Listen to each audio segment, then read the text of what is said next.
नांदेड लोकसभा निवडणुकीचा प्रचार दिवसेंदिवस शेवटच्या टप्प्यात येत असताना आज तालुक्यातील विभिन्न खेड्यात प्रचार करून महायुतीचे उमेदवार प्रतापराव पाटील चिखलीकर यांच्या प्रचारासाठी राज्याचे माजी मुख्यमंत्री तथा नवनिर्वाचित खासदार अशोक चव्हाण यांच्या सभेत मुदखेड शहराचे माजी नगराध्यक्ष नारायणप्पा कोतावार यांना बीजेपीच्या काही कार्यकर्त्यांनी माझ्या मोठ्या बंधूंची दिशाभूल करत सभेत घेऊन त्यांचा वापर करत आमच्या कोतावार कुटुंबाची बदनामी करत असून होणाऱ्या निवडणुकीत पराभव पचत नसून षडयंत्र करीत असल्याची प्रतिक्रिया माजी नगराध्यक्ष तथा काँग्रेस पक्षाचे ज्येष्ठ नेते राजबहादूर कोतावार यांनी पत्रकार परिषदेत सांगितले.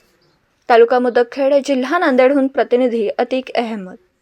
माझे मोठे बंधू नारायणराव कोतावार यांचे वय 82 वर्षाचे आहे. त्यांना शुगर भरपूर आहे.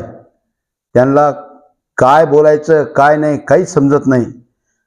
त्यांची दिशाभूल करून इथल्या काही माझी बदनामी व्हावं कोतावार राजबहादूर कोतावारची म्हणून त्यांना मोटरसायकलवर बसून मोंड्यात नेलं. मोंड्यातून पुन्हा गाडीमध्ये बसून साहेब दुसऱ्याच्या गाडीमध्ये बसून ते बाहेरगावी त्यांना घेऊन गेले. त्यांना काहीच कळत नव्हतं, काय नाही. दुसरा प्रश्न असा आहे की चव्हाण साहेबांनी आपल्या भाषणामध्ये आवर्जून अशा प्रकारचा उल्लेख केलेला आहे की ओरिजिनल कोतावार माझ्या सोबत आहे आणि डुप्लिकेट कोतावार ते काँग्रेसमध्ये. याबद्दल आपला काय खंडन आहे किंवा प्रतिक्रिया काय आहे? ओरिजिनल कोतावार म्हणजे आमचे मोठे बंधू. यांना काहीच कळत नव्हतं. यांना असं काही केलं की ते बीजेपी मध्ये गेलेत म्हणून अशोकराव चव्हाण म्हणतात. मला डुप्लिकेट कोतावार म्हणून म्हणले. मी डुप्लिकेट नाही, मी ओरिजिनल कोतावार आहे म्हणून मी काँग्रेसमध्ये आहे. अशोकराव चव्हाण डुप्लिकेट आहेत, तेच बीजेपी मध्ये गेलेत. याप्रमाणे पूर्ण जिल्ह्यामध्ये प्रचार खूप मोठ्या प्रमाणावर चालू असताना आपण सुद्धा जाऊन ग्रामीण भागामध्ये जाऊन लोकांची हितगुज करत संवाद करत ज्याप्रमाणे प्रचार करत असताना आपणास काय वाटते की महाविकास आघाडीबद्दल कशा प्रकारची लोकांमध्ये जनमानसामध्ये सकारात्मक चर्चा किंवा कशा प्रकारची त्याच्यामध्ये प्रतिक्रिया आहे? मी जे काँग्रेसचा खरा कार्यकर्ता आहे म्हणून खेडोपाडी जाऊन प्रचार करायला मी निघालेलो आहे. डोणगाव परिसर, पांगरगाव, सरेगाव, चोर पिंपळकोटा, मगरे पिंपळकोटा या ठिकाणी मी पूर्ण प्रचार केला. मी का प्रचार करायलो म्हणून माझी बदनामी करण्यासाठी हे लोक आमच्या घराण्याला बदनाम करत आहेत. भाषणामध्ये चव्हाण साहेबांनी आवर्जून अशा प्रकारचे सुद्धा त्या ठिकाणी सांगितले आहे की आपले मोठे बंधू यांचं जे वयोमान आहे त्यानुसार त्यांची तब्येत ठीक नाही. याबद्दल आपण काय सांगणार? खरोखर आमच्या मोठ्या बंधूची तब्येत बरोबर नाही. शुगर आहे, बीपी आहे, आणखीन खूप बिमाऱ्या आहेत. तरी हे सुद्धा अशोकराव साहेबांनी कबूल केले तिथं की असून माझ्या पाठीशी आहेत. तसं काहीच नाही, त्यांच्या पाठीशी नाहीत. ते आमच्या घराण्याच्या सोबत आहेत. त्यांना जाणून बुजून घेऊन आमची कशी बदनामी व्हावं आणि मी एखाद्या म्हणजे फार फिरायले यांचं कुठेतरी स्टॉप व्हावं म्हणून हे आमच्या पाठीशी लागलेले आहेत सगळे. याबद्दल आता ज्याप्रमाणे तुमच्या भावाला त्या ठिकाणी स्टेजवर घेऊन गेले तर तुम्ही यापुढे आता प्रचार प्रसारामध्ये ज्यावेळेस नागरिकांनी तुम्हाला जो प्रश्न केला त्यावेळेस काय मी सांगेल खोटं आहे सगळं म्हणून सांगेल. माझे भाऊ तसे नाहीत, भूल थापा देऊन त्यांना घेऊन गेलेले आहेत. तर यापुढे आपण महाविकास आघाडीसाठी सक्रियपणे काम करणार की काम थांबवणार? 100% करणार. आता तर रात्रंदिवस करणार. आता फक्त दिवसा काम चालू होतं.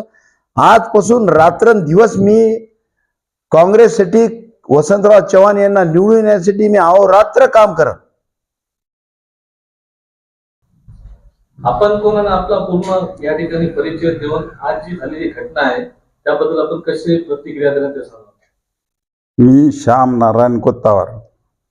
आमचे वडील आज एक भाजपचा कार्यकर्त्यांनी दिशाभूल करून त्यांना नेलं आणि त्या म्हणजे साहेबाला भेटण्यासाठी जायचं असं म्हणून त्यांना घेऊन गेले आणि 2-3 गावामध्ये असं त्यांना फिरवलं.